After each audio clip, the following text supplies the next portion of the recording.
प्लासी का युद्ध बंगाल के नवाब सिराजुद्दौला और ईस्ट इंडिया कंपनी के संघर्ष का परिणाम था। इस युद्ध के अत्यंत महत्वपूर्ण और स्थायी परिणाम निकले। साल 1757 ईस्वी में हुआ प्लासी का युद्ध ऐसा युद्ध माना जाता है जिसने भारत के अंदर अंग्रेजों की सत्ता की स्थापना कर दी थी। बंगाल की तत्कालीन स्थिति और अंग्रेजी स्वार्थ ने ईस्ट इंडिया कंपनी को बंगाल की राजनीति में हस्तक्षेप करने का अवसर दिया। अलीवर्दी खान, जो पहले बिहार का नायब निजाम था, उसने औरंगजेब की मौत के बाद आई राजनीतिक उठापटक का भरपूर फायदा उठाया। उसने अपनी शक्ति बहुत बढ़ा ली। वो एक महत्वाकांक्षी व्यक्ति था। उसने बंगाल के तत्कालीन नवाब सरफराज खान को युद्ध में हराकर मार डाला और खुद बंगाल का नवाब बन गया। 9 अप्रैल को अलीवर्दी खान की मौत हो गई। अलीवर्दी खान की अपनी कोई संतान नहीं थी, इसलिए उसकी मृत्यु होने के बाद अगला नवाब कौन होगा, इसके लिए कुछ लोगों में उत्तराधिकार के लिए षड्यंत्र होने शुरू हो गए। लेकिन अलीवर्दी खान ने तो अपने जीवन काल में ही अपनी सबसे छोटी बेटी के पुत्र सिराजुद्दौला को अपना उत्तराधिकारी मनोनीत कर दिया था। अंततः वो हुआ भी। सिराजुद्दौला बंगाल का नवाब बन गया। सिराजुद्दौला भले ही नवाब बन गया हो, पर उसे कई विरोधियों का सामना करना पड़ा। उसकी सबसे बड़ी विरोधी और प्रतिद्वंदी उसके परिवार से ही थी, और वो थी उसकी मौसी। उसकी मौसी का नाम घसीटी बेगम था। घसीटी बेगम का पुत्र शौकतगंज, जो खुद पूर्णिया बिहार का शासक था, उसने अपने दीवान अमीन चंद और दोस्त के साथ सिराजुद्दौला को परास्त करने का सपना देखा। मगर सिराजुद्दौला तो पहले से ही सावधान हो चुका था। उसने सबसे पहले घसीटी बेगम को कैद करके उसका सारा धन जब्त किया और उसके बाद उसके बेटे शौकतगंज को भी डरा धमका दिया।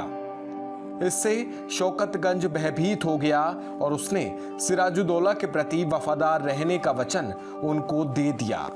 पर आखिर में सिराजुद्दौला ने उसको युद्ध में हराकर मार डाला। इधर ईस्ट इंडिया कंपनी अपनी स्थिति लगातार मजबूत करती जा रही थी। दक्षिण में फ्रांसीसियों को हराकर अंग्रेजों के हौसले बुलंद थे, मगर वो बंगाल में भी अपना प्रभुत्व जमाना चाहते थे। पर अलीवर्दी खान ने पहले से ही सिराजुद्दौला को सलाह दी थी कि वो किसी भी हालत में अंग्रेजों का दखल बंगाल में ना होने दें। इसलिए सिराजुद्दौला खुद भी अंग्रेजों को लेकर सचेत थे। सिराजुद्दौला ने एक दिन अंग्रेजों को कहा कि वो फोर्ट विलियम किले को नष्ट कर दें। उनके इस ऑफर को अंग्रेजों ने नकार दिया। गुस्साए नवाब ने मई 1756 में आक्रमण कर दिया। 20 जून 1756 में कासिम बाजार पर नवाब सिराजुद्दौला का अधिकार हो गया। इसके बाद सिराजुद्दौला ने फोर्ट विलियम पर भी अधिकार कर लिया। अधिकार होने के पहले ही अंग्रेज गवर्नर ड्रैक ने अपनी पत्नी और बच्चों के साथ भागकर फुल्टा नामक एक द्वीप में शरण ले ली। कलकत्ता में बची कुची अंग्रेजों की सेना को आत्मसमर्पण करना पड़ा। अनेक अंग्रेजों को बंदी बनाकर और मानिकचंद के जिम्मे कलकत्ता का भार सौंपकर नवाब अपनी राजधानी मुर्शिदाबाद लौट आया। ऐसी ही परिस्थिति में काली कोठरी की दुर्घटना घटी, जिसने अंग्रेजों और बंगाल के नवाब के संबंधों को और भी ज्यादा कटु बना दिया। कहा जाता है कि 146 अंग्रेजों, जिनमें उनकी स्त्रियां और बच्चे भी थे, को फोर्ट विलियम के कोठरी में बंद कर दिया गया, जिसमें दम घुटने से कई लोगों की मौत हो गई। जब इस घटना की खबर मद्रास पहुंची तो अंग्रेज गुस्से में आ गए। उन्होंने सिराजुद्दौला से बदला लेने की ठान ली। शीघ्र ही मद्रास से क्लाइव लॉर्ड और वाटसन थल सेना लेकर कलकत्ता की ओर बढ़े। नवाब के अधिकारियों को रिश्वत देकर उन्होंने अपने पक्ष में कर लिया। परिणाम स्वरूप मानिकचंद ने बिना किसी प्रतिरोध के कलकत्ता अंग्रेजों को सौंप दी। बाद में अंग्रेजों ने हुगली पर भी अधिकार कर लिया। ऐसी स्थिति में बाध्य होकर नवाब को अंग्रेजों से समझौता करना पड़ा। 9 फरवरी 1757 को क्लाइव ने नवाब के साथ एक संधि की, जिसको अलीनगर संधि भी कहा जाता है। इसके मुताबिक मुगल सम्राट द्वारा अंग्रेजों को दी गई सारी सुविधाएं वापस मिली जानी थी। नवाब को लाचार होकर अंग्रेजों को सारी जब्त फैक्ट्रियां और संपत्तियां लौटाने के लिए विवश होना पड़ा। कंपनी को नवाब की तरफ से हर्जाने की मोटी रकम भी मिली। नवाब अंदर ही अंदर बहुत ज्यादा अपमानित महसूस कर रहा था, लेकिन अंग्रेज इस संधि से संतुष्ट नहीं थे।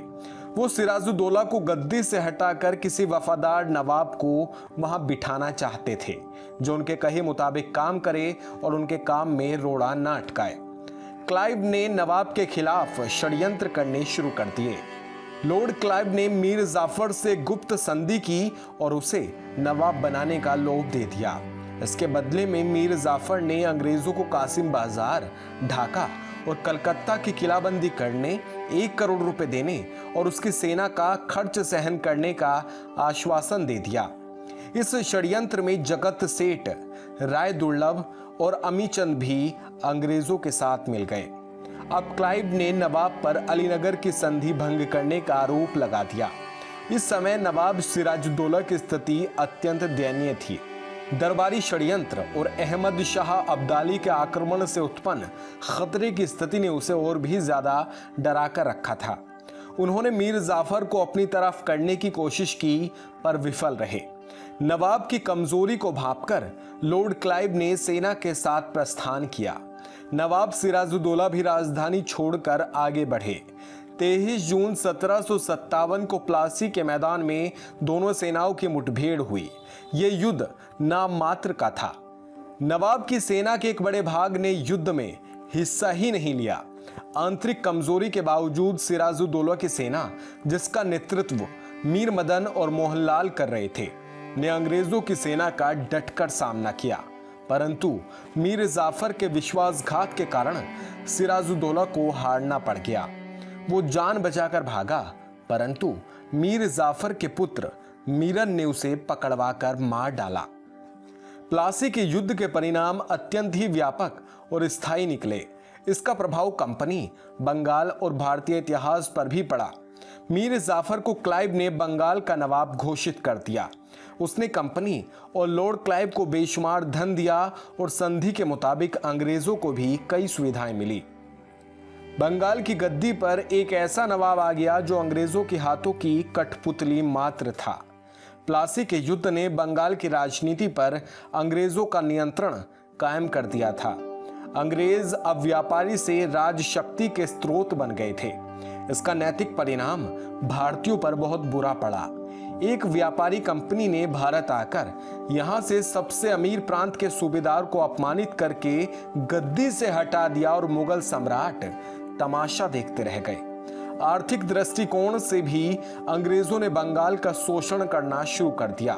इस युद्ध से प्रेरणा लेकर क्लाइव ने आगे बंगाल में अंग्रेजी सत्ता स्थापित कर ली। बंगाल से प्राप्त धन के आधार पर अंग्रेजों ने दक्षिण में फ्रांसीसियों पर विजय प्राप्त की। तो दोस्तों, आपको हमारा ये किस्सा कैसा लगा, प्लीज कमेंट सेक्शन में हमें जरूर बताइएगा। वीडियो अगर आप YouTube पर देख रहे हैं तो चैनल को सब्सक्राइब भी कर सकते हैं। शुक्रिया।